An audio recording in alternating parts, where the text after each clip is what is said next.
Hey folks, Jimmy here, aka Pilot of the Dead. Welcome back to the channel and welcome to the latest issue of good old Warhammer 40k Combat Patrol magazine.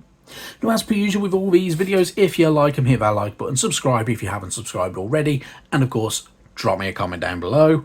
I love hearing back from you guys. It goes a massive way to helping out the channel too. Now, this week we are on issue 48 of good old Combat Patrol magazine. It is, of course, part 2 of 2 of our good old Orc Deathcopters.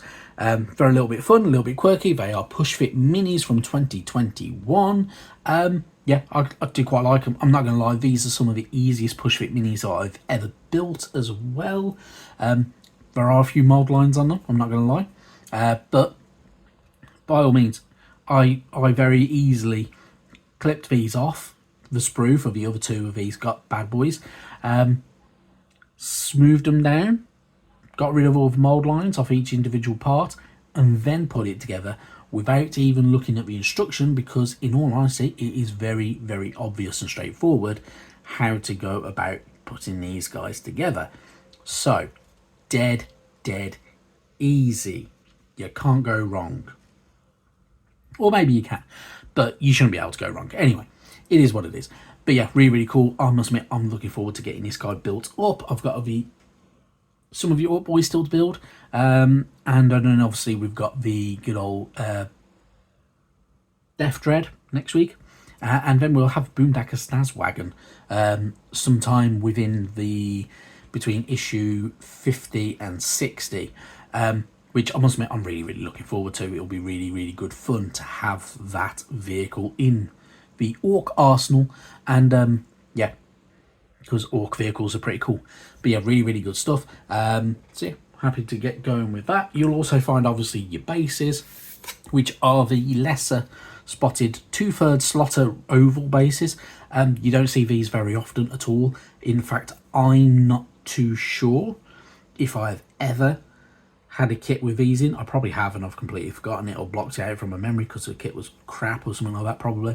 But yeah, you don't see these very often now. They generally just have the base on it and it's just a case of gluing it down. With push fit minis, they might just have a slotter, or it'll be a fully sculpted base instead of this style base. But yeah, really good stuff and happy times there. It should be good fun to paint up and have a bit of a blast with. Anyway, obviously last week we had our build guide. This week we have our how to paint the Deathcopters. In all honesty, it's very straightforward. If you've already painted up your Orcs, it's very similar.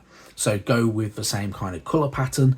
The best way to do it is painting it black as a base undercoat. I fully agree with that. The easier thing, even better, spray paint it. I say that every time, and I will continue saying it for all the time as well. Spray paint is your friend when you're a Warhammer painter. So get it built, spray it, obviously go back and forth over it a handful of times, not spraying too long, not spraying too close. Make sure the temperature's decent, so you need around about the 20-degree temperature is perfect for spray paint. Obviously not when it's raining or anything like that, because moisture will make the paint run. Too hot and it makes it dry before it touches the mini, and you get a chalky kind of consistency to it. But yeah, spray paint is your friend. But really good stuff. Super cool, super cool minis. Painting black is far easier because you get a lot of definition, and obviously Orcs are a little bit darker and dingier than some of the other factions, so it works very well. So pretty cool stuff. And it's up to you whether you want to paint them up in batches or if you want to get everything sprayed and then paint them all up. Your choice, but really cool there. But yeah, super fun stuff. Painting it up is very simple. So obviously black, greens, reds, yellows, blues, bit of white, your lead belcher obviously as well. You're going to want some Norn oil, some Agrax Earthshade, yeah, screaming pink for your tongue. Orc flesh obviously, Wraithbone for teeth and nails and anything like that.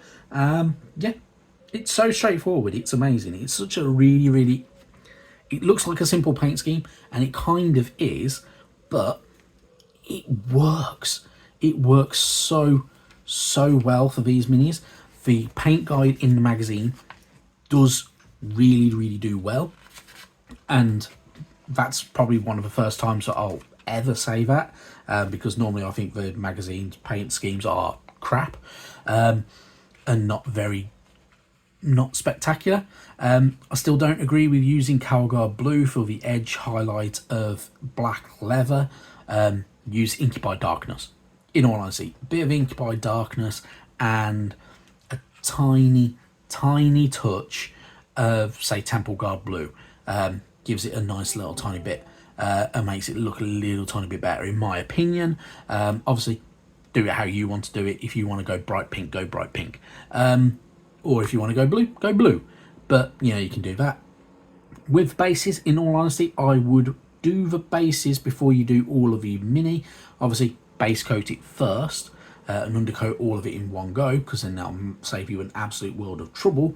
And then if you can, and if you haven't forced it in too hard, which sounds like a real euphemism there, you can separate it again and then paint up the base so you can get all the dry brushing in without going too far over your mini. If you don't want to do it that way and you want to do it all in one go, do your dry brushing first. So I'd get the base done before painting the mini. So if you go a bit too aggressive with the dry brushing or anything like that, you can go back over and you can get all your painting done over the top of it, and it'll make it life a lot easier. Anyway, even if you're following the magazine, you can have a really good paint scheme. It does work very well. Yeah, I can't knock it. So yeah, it's up to you how you want to do your bases, whether you want to go for the Astro Granite style base and have that kind of moonscape like look, or if you want to go Sterling Mud. It's up to you. Personally, I'm going to go Sterling Mud and have it make it look a little bit more grassy, because it looks a little bit more fun. If you want to go a little bit more desolate but utilise for Sterling Mud as well, you can do. You're just going to go over with kind of light browns over the top of it, and maybe some Wraithbone or even Corax White, and yeah, you'll get a completely different texture out of it. So it can work. Depends on how you want to do it. Anywho, moving on. We have more lore for the orcs, obviously, because we're still in the orc book pages. So orcs are as famous for their deadly cunning as they are for their brutality. When these two parts of orcish nature are joined, they become an unstoppable force. Not only can their brutal nature overcome even the staunchest of defences, but their cunning allows them to secure and exploit their victories to the best effect. All orcs possess both cunning and brutality. Those who lean more towards cunning are no less dangerous for it, and they simply use their cunning to find more opportunities to be brutal. Some choose to use their cunning directly on the battlefield, employing sneaky manoeuvres and furtive ploys. Others will employ their gift for ingenious nastiness by creating and maintaining new horrors to deploy against their enemies. So, you get a little bit more insight into how the more cunning side of orcish culture kind of kicks off. On the other page, you get a few images of some cunning orcs. So whether it's mech boys and stuff like that, the mad docs and sneaky gits, you can have a bit of fun. Some orc minis, I must admit, I really do like. Orcs aren't my favourite faction, but some of the minis are really good looking, and they have some really fun bits and some very quirky bits to them as well. And then obviously they have some really sneaky boys, which are really cool. So they have some really good stuff. They also have some really ingenuity as well in terms of their vehicles, as you can see with the Deathcopters, and when you look forward to the Boom Dakka Snazwagon and stuff like that, these are vehicles and stuff like that probably shouldn't work, but because the orcs believe they work, which gives GW a bit of a license to have a bit of fun with it and make quirky vehicles like the Deathcopters. So, they're pretty cool. Anywho, enough talk about orcs and their vehicles and all that good stuff, because we're going to move on. We get more information about the different tech within the 41st millennium. This time, all about melee weapons. So, there are many different melee weapons that can be found across the battlefields of the far future. Armies depend on their infantry just as surely as they rely on armoured vehicles or artillery. Once battle is joined, it is only a matter of time before the opposing forces close in on each other. And when action moves to close quarters, the enemy is often only a few steps away. So, they're going to need some melee weapons in this case. Then. So there are the basic melee weapons, so things like the Trench Club of the Death Corps of Krieg, who are really, really cool and part of the Astra Militarum. Plague Axe, if you like your Death Guard and your Plague Marines, which, yeah, the followers of Nurgle are a bit more grim. And then you've got things like bioweapons from the Genestealer cults, which also have very nice uniqueness and quirkiness to them, which can be quite fun. We get a bit of information about the heavier melee weapons, including the heavy maul lifted there by the Astra Militarum's Ogrin, Power Scythe from the good old Plague Marines, again, because, you know, they can't feature more than once on here. Then, obviously, you get things like grenades and explosives, and even a good old Orc bomb squig for the fun of it, because squigs are funny and cool and quirky, and yeah, they get to do a lot of fun with them. Leagues of Votann carrying their gravitic concussion grenades, when I can learn to speak, and such like that. So there are some really, really cool melee weapons within the 41st millennium, carried by any and all factions as well. So some of them have some really, really cool ones, and some of them have some terrible stuff. Anyway, it is what it is. Pretty cool. Happy times. Bob on. Moving on, we have part 12 of our good old kind of story, the Bonds of Honour. So we're carrying on with that storyline for your fiction. So generally throughout these magazines you do get, well, a little bit more now of these like novellas. We used to get just basically these stories that would go across a couple of parts and then it'd end and we go into another story and such like that.